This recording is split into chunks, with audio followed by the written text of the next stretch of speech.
আল্লাহকে যে পাইতে চায় হযরতকে ভালোবেসে আরশ কুরসি লৌহ কলম না চাহিতে পেয়েছে সে।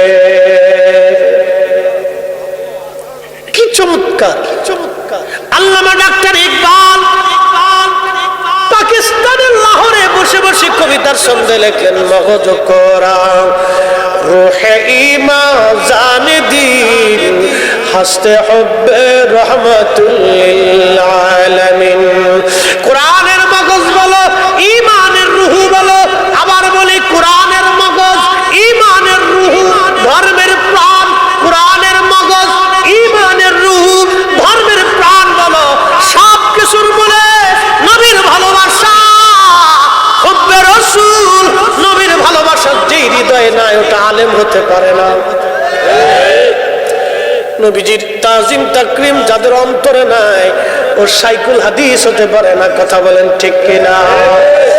এই প্রিন্সিপাল যত হক, মুফতি আজম, ফকিহে মিল্লাত, আরো আল্লাহ বাংলা সাংলা কত অভাব নাই, নাম দিছেন হাকিমুন নফস, কিন্তু ফ্যাটটা খুব মোটা। আচ্ছা আপনারা কোন তো ফ্যাট মোটা হইলে সে আবার হাকিমুন নফস কেমনে হয়? ফ্যাটটা যে মোটা হয়েছে এটা খাইয়ে না খাইয়ে? তো খাইয়ে যদি ফ্যাট মোটা করলে হাকিমুন নফস কেমনে হয়? নফসের হাকিম কেমনে হয়? নফসের হাকিম তো সে হবে ইমাম গাজ্জালির মতো না খাইতে খেতে পেট আর পিঠ একসাথে হয়ে গেছে। খাজা মাইনুদ্দিন চিশতি না খাইতে খেতে পেট আর পিঠ একসাথে হয়েছে। শাহজালালরা না খাইতে খাইতে পেট আর পিঠ একসাথে হয়েছে। কোথায় খাবে এই চিন্তা তাদের ছিল না। এরা ছিল হাকিমুন নফস। অঙ্কের পেট খাইয়ে ফ্যাট করে মুড়া বানাইয়া একবারে বিরাট বড় হাকিমুন নফস হয়ে গেছে। তার মানে বোঝা গেল এটাও ধোঁকা। কথা বলেন ঠিক কিনা? এগুলিও ধোঁকা। ও মুসলমান, খুবই মনোযোগ। কষ্ট হচ্ছে আপনাদের? 10-20 মিনিট চাইছিলাম, হয়ে গেছে কিন্তু। আর 15 মিনিট দিবেন আপনারা আমাকে? আচ্ছা ইনশাআল্লাহ। নারে তাকবীর! না, এই অনুমতি নিয়ে নিতেছি কারণ আপনাদের কষ্ট হবে, আবার বেশি রাত করে আপনাদের কষ্ট হবে তাও না। খুব ইম্পর্টেন্ট। আমি যা বলি এটা খুব অল্প সময়ে অনেক কথা বলার চেষ্টা করি, মানে অল্প সময় আমি অনেক কিছু বোঝানোর চেষ্টা করি, কারণ এত হাতে তো সময় নাই বাপ, এত হাতে সময় নেই, এত টাইম নষ্ট করার টাইম হাতে নেই। উম্মত অনেক এখন তো দিক বিদিক শূন্য হয়ে গেছে। অনেকে রাস্তা মাঝে মাঝে আফসোস করে বলে, হুজুর কোথায় যাব, কার কাছ থেকে সঠিক কথা বলবো? একটা কথা আল্লাহ কোরআনে বলে দিয়েছেন, ইহদিনাস সিরাতাল মুস্তাকিম সিরাতাল্লাযিনা আনআমতা আলাইহিম। চালাও সে পথে যে পথে তোমার ওলিরা গেছেন ঘুমিয়ে, যে পথে তোমার প্রিয়জন গেছেন চলি। প্রিয়জন কারা? শাহজালাল, শাহপরান, শাহ মাকদুম, শাহ আলী বুগদাদি, খানজাহান আলী, কমরউদ্দিন রুমি, হযরতে শাহ সুফি ফতে আলী, নূর মোহাম্মদ নিজামপুরি, হযরত মুজাদ্দিদ আল ফসানি, শেখ আব্দুল হক, শাহ ওলিউল্লাহ, শাহ আব্দুর রহিম মুহাদ্দিস দেহলভী, হযরত খাজা বাকি বিল্লাহ, খাজা মাইনুদ্দিন চিশতি, গাউসে পাক মহিউদ্দিন আব্দুল কাদের জিলানী, খাজা বাহাউদ্দিন নকশবন্দি, বুখারী, ইমাম আবু হানিফা, ইমাম শাফি, ইমাম হাম্বল, ইমাম মালিক, এই সমস্ত উলামা মুতাকাদ্দিমিন মুতাআখিরিন সালফে সালিহিন, নুজাবা, নুকাব, ওলি, আউলিয়া, কুতুব, আল্লাহর ওলিরা যেই পথে গেছে এই পথ হলো ইহদিনাস সিরাতাল মুস্তাকিম। যেই আকীদায়, যেই ঈমানে, যেই কাজে তারা কবরে চলে গেছে, এটাই হলো নাজাতের রাস্তা। কথা বলেন ঠিক না?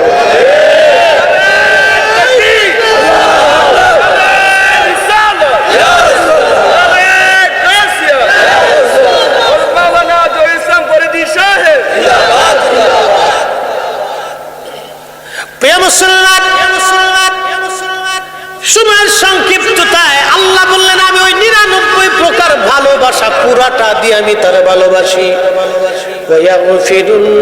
ويغفر لكم ذنوبكم والله غفور رحيم। শুধু খালি ভালোবাসি না, আমার বান্দার জীবনে যদি কোনো অপরাধ হয়ে যায়, গুনাহ হয়ে যায়, আমি আল্লাহ সমস্ত গুনাহগুলিকে একবারে মিটাই দেই, নিষ্পাপ বানাইয়া তাকে মাসুম বানাইয়া আমি আল্লাহ তার ওলি বানাই নেই। একবার আওয়াজ তুলে বলা যাবে কি ইয়া রাসূলুল্লাহ?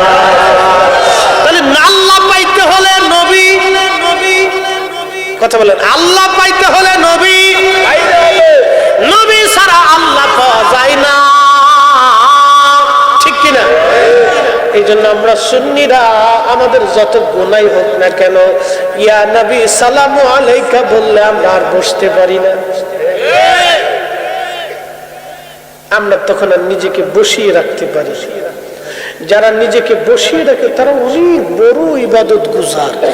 মানে এত ইবাদত করছে যে ইবাদত করতে করতে বুজুর্গ আলাইহিস সালাম এত পরিমাণে হয়েছে যে শয়তানের চাইতে বেশি করে আলাইছে।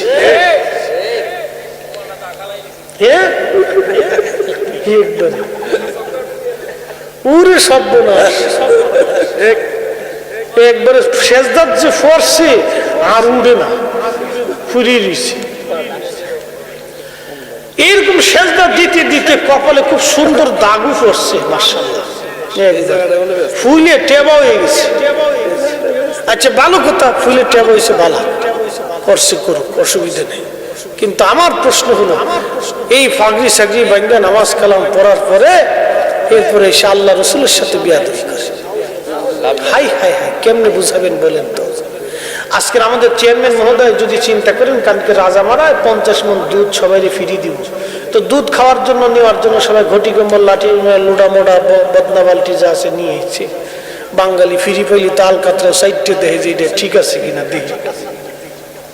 তো চেয়ারম্যান সাহেব ওই আপনার 50 মণ দুধের লগে এক পেলা গরুর মুতও ছেড়ে দিছে। গরুর প্রস্রাব সারার পরে আচ্ছা বলেন 50 মণ দুধ কেউ কি নেবে? না।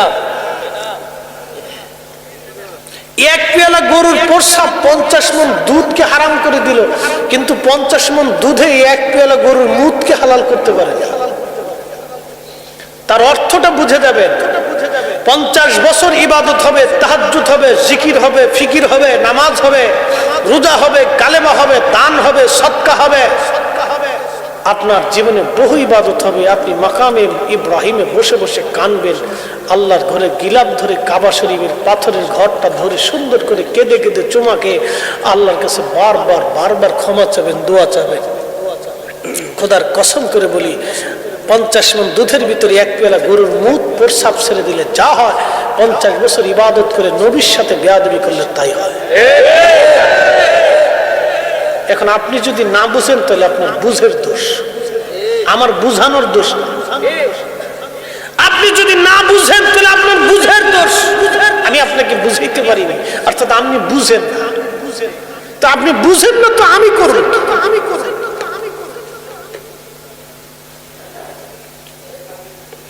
আপনি না বুঝলে আমি করব। ইমামুল আজম আবু হানিফা 100 বার আল্লাহ থেকে স্বপ্ন দেখেছে। কতবার? তাহলে আল্লাহ তারে ভালোবাসে না নাকি বলে? এই লোকটা মদিনায় যাওয়ার পরে 7 দিন পরে ইমাম মালিক রে বললেন, মালিক আমাকে বিদায় দাও, মদিনার থেকে চলে যাও। ইমাম মালিক বলতেছে, হুজুর বলেন কি, আপনার মতো এত বড় ইমাম মদিনায় 7 দিন মাত্র থেকে চলে যাবেন? মদিনায় কত মানুষ এসে সারা জীবন মদিনা কাটাইতে চায়, আপনি চলে যেতে চান?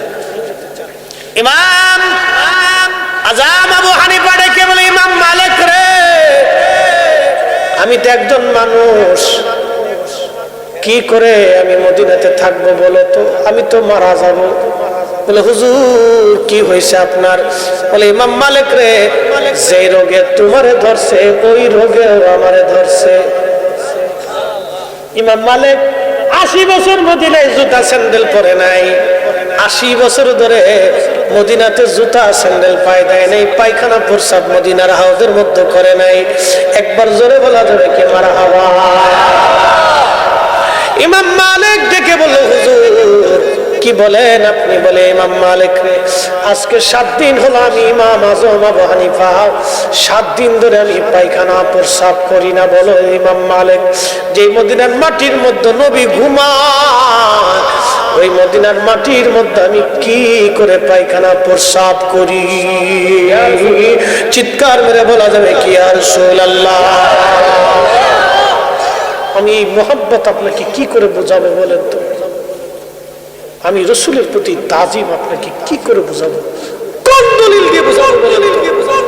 অথচ পৃথিবীর 4 আলেমের 2 আলেম, পৃথিবীর 4 ইমামের 2 ইমাম।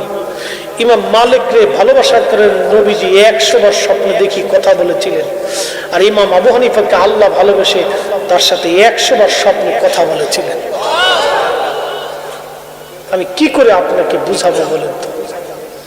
বলে হুজুর তাহলে খান কি?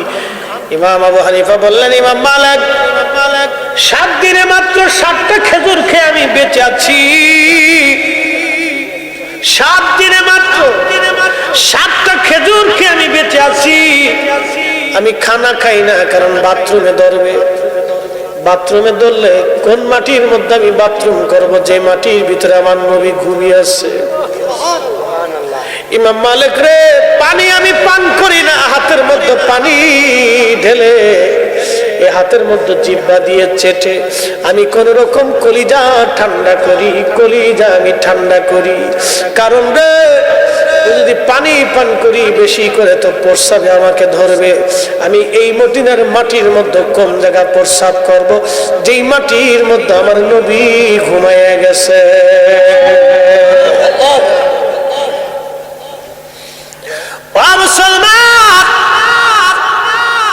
সেই কঠিন মেহেশরের কথা আপনাকে কি করে বুঝাবো?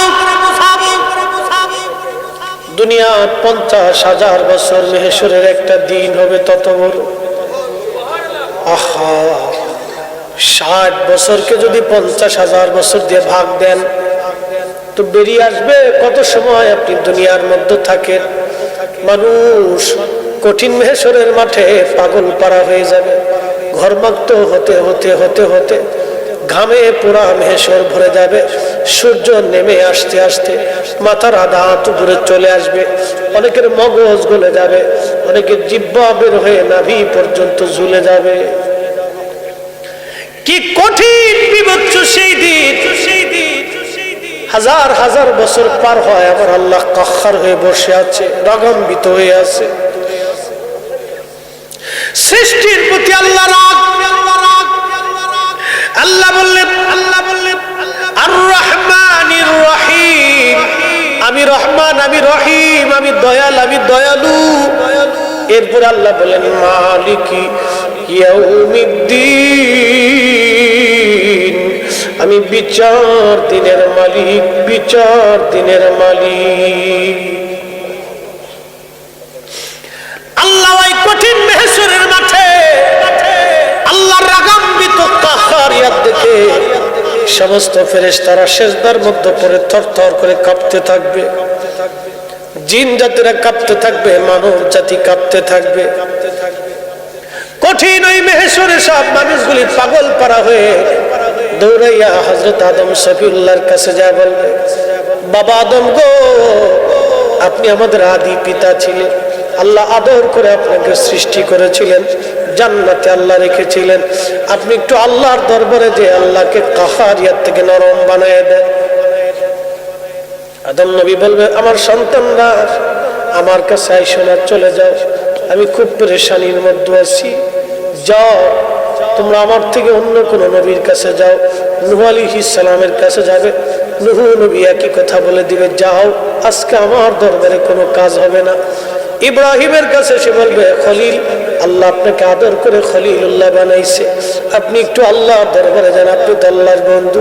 ইব্রাহিম আলাইহিস সালামের সাহস করবে না, না না তোমরা অন্য কোনো পয়গম্বরের কাছে যাও, আমি খুব পেরেশানির মধ্যে আছি। তার মানে গুনার জন্য না, কিন্তু আল্লাহর কাহ্হারিয়াত দেখে নবীরা পর্যন্ত হাঁটু গেড়ে বসে যাবে।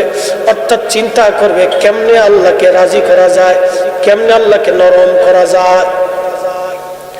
সৃষ্টির প্রতি আল্লাহ বেজার হয়ে যাবে ওই দিন। কঠিন কাহ্হারিয়াত কে নরম করবে? আল্লাহকে।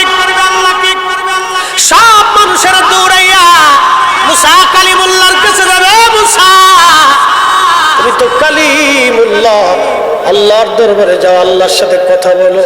কালিমুল্লাহ বলবে না গো, আজকে আমার পক্ষে জোরে বলা যাবে কি ইয়া রাসূলুল্লাহ, শ্রেষ্ঠ নবী দিলাম রে তরিয়ে নিতে রোজ হাসরে। বলেন শ্রেষ্ঠ নবী দিলাম রে তরিয়ে নিতে